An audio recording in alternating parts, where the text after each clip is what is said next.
Hey everybody, and welcome to Q&A Wednesday, where I answer the questions that you have about your health and fitness goals. Yes, I'm still working on the whole lighting thing. It just gets kind of weird, but at least it's quiet out here, so it's actually super beneficial to be out here in my little studio. But I have a great topic today. You know, sometimes it's hard to come up with the ideas of what I want to talk about, but I kind of go back to some of the topics that I'm currently talking about with current clients. And one of the big ones that I get a lot, and I totally don't mind it, my clients will send me pictures of things and say, can I have this? Now, first of all, I don't tell my clients yes or no. I actually use it as a learning experience. And so what we're going to talk about tonight is what foods are really healthy and how do we know whether or not they're a healthy option. One of the most recent books I've read, obviously I read a ton, I'm a huge nerd, and I love to constantly learn because I want to know the truth. I want to know the information that really makes a difference when it comes to health and nutrition. And one of the things that I read recently is that, you know, as humans, our bodies have not kept up with the change in our food and nutrition. And so, of course, what the issue is the standard American diet with the advent of, processed food. Our genetics can't handle it. You know, what they call the epigenome, or now I can't think of the word, but our environment, the things that we eat, the things that we put in it, you know, it comes down to our genetics are to, you know, sometimes what we're predisposed to, but it also makes a difference what we're doing with our bodies, what we're feeding it makes a huge difference. And so, again, our genes can't keep up. We do change. We change over time. Our ancestors change. You know, we have evolution when it comes to how our bodies respond to things.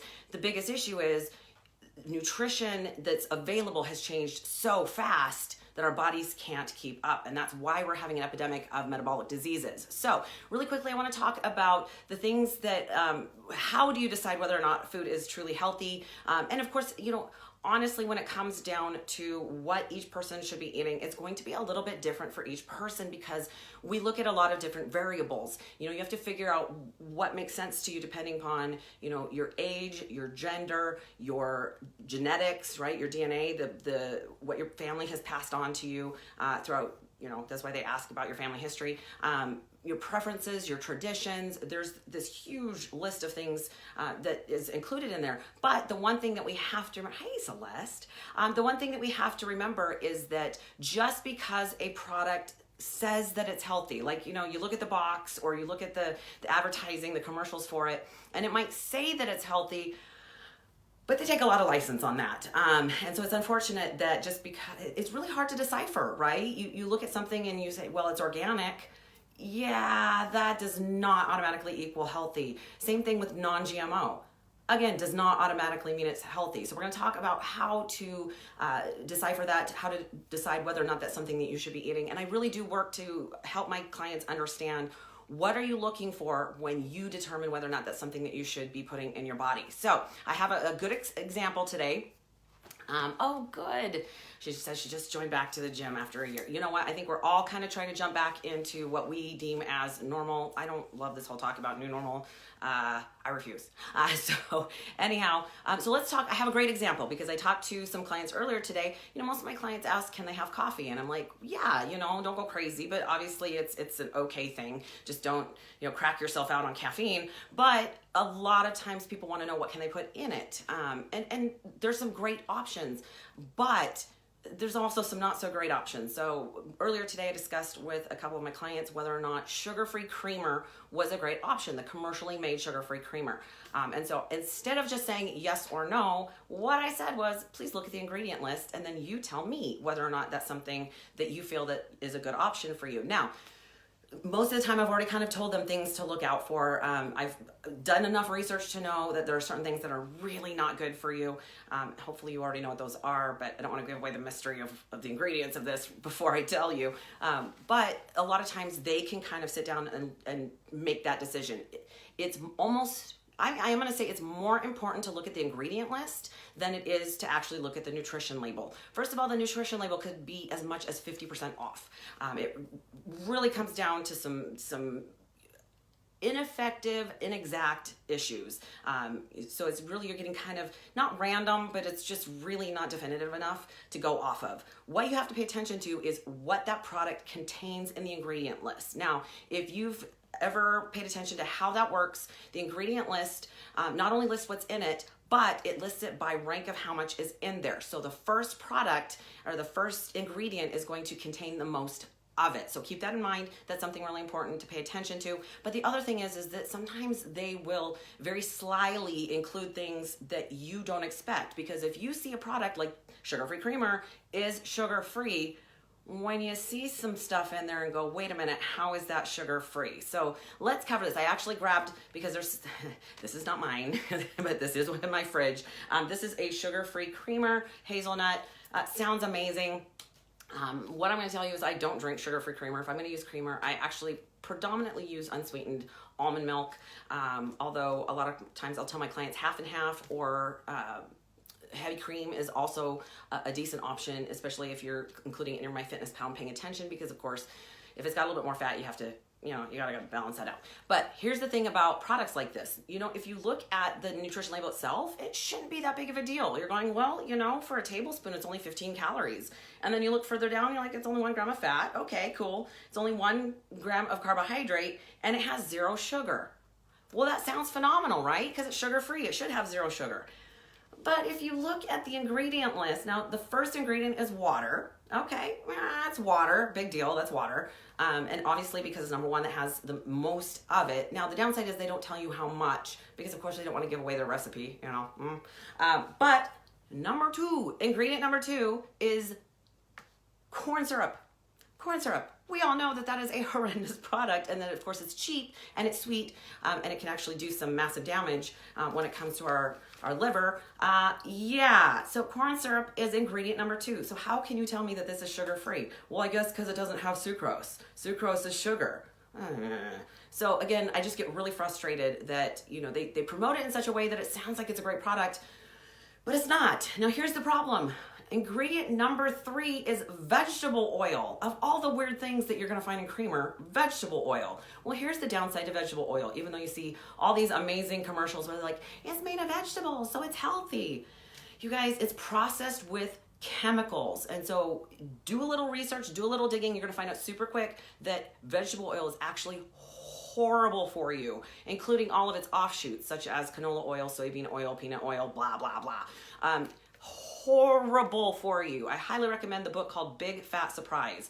That and Deep Nutrition, 2 really, really good books on some really good down basic nutrition information. But vegetable oil is horrendous for you. So out of the first 3 ingredients, the top 3, what the majority of the product has is 2 products that are really, really not good for you. So again, you have to know what you're looking for. An ingredient list is part of it. So one of the things that I also tell people to look is, if you can't actually pronunciate a bunch of those ingredients, you probably should be eating it anyway, because those are going to be the additives and preservatives that your body just deems as toxins, and it automatically stores it in your body fat. So again, pay attention. That's how you're going to know whether it's a good option. You have to really resist looking at some of the front of the label where it's like organic, non-GMO. Well, that's fantastic. But if it's still sugar, or it's still, one of my favorites is protein cookies. Okay, phenomenal. So it's got protein, but it's also got 15 grams of sugar per half cookie.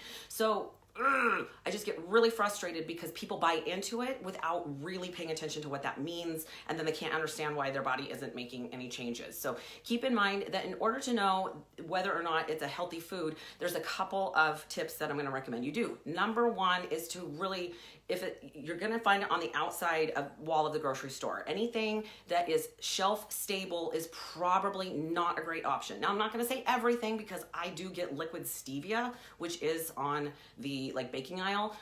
But in general, most of the products that are shelf stable for a reason, which usually means some sort of additive or preservative that's going to keep it from spoiling. So while, if you look at our ancestors, they did find ways to keep foods from spoiling so they could keep them.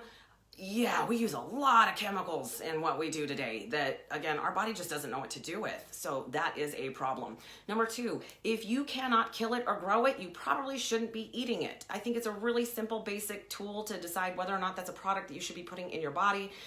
And so honestly, if it's not a fruit, vegetable, or, good protein source, now I know that a lot of us use a protein shake and things like that. I get it, but just know what you're putting in your body. I think that's a huge part of it.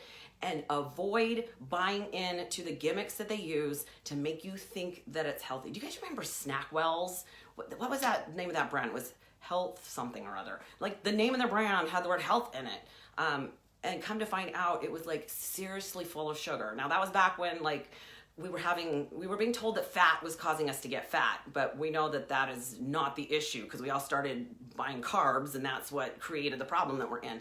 But again, a lot of times they use those gimmicks and those things to make you think that they're healthy and they're really not. Honestly, if it tastes too good to be true, it probably is. I'm not saying that you can't come up with some great options. Homemade's probably going to be best. At least you know what's in it. But yeah, let's really just think through this. I mean, most of us are adults that should have some common sense. Really just think through it. Now, I don't mind if you text me or message me and go, Melissa, what do you think of this? Because I'll probably tell you what I think. Again, this doesn't come from just me going, I have an opinion. This is doing a crap ton of research and just watching what's happening to our population. I just read, there's a really good book I'm reading right now called Unconventional Medicine by Chris Kresser. I found him from Mark Hyman. And it really talks about, okay, now I'm gonna lose my train of thought. That's pretty normal. Oh, so it really talks about how the metabolic diseases are kind of like this slow plague that's just kind of taking over our country. And that's about right. I mean, we're seeing obesity in younger and younger, even into preteens and even children, which is asinine. Like it's just scary to see who it's affecting. So really we got to take back our health. We got to take back the situation. We got to, vote with our dollars. Stop buying the garbage. They wouldn't produce it if we weren't buying it. Teach people around you. Help to make ways to get healthy foods to what we call food deserts, places where they don't have a lot of choices. They might be getting most of their food predominantly from a convenience store. We have to fix that. That's the way, to a healthier nation and healthier people, healthier bodies. That would make a difference. So hopefully that answers some great questions. I get my best ideas from you guys. So if you have a question or want to talk about something, you can message me on Facebook Messenger or leave a comment below because I love to talk to you. So have an incredible day, you guys. Have a great weekend. And that is Q&A Wednesday. Have a good night.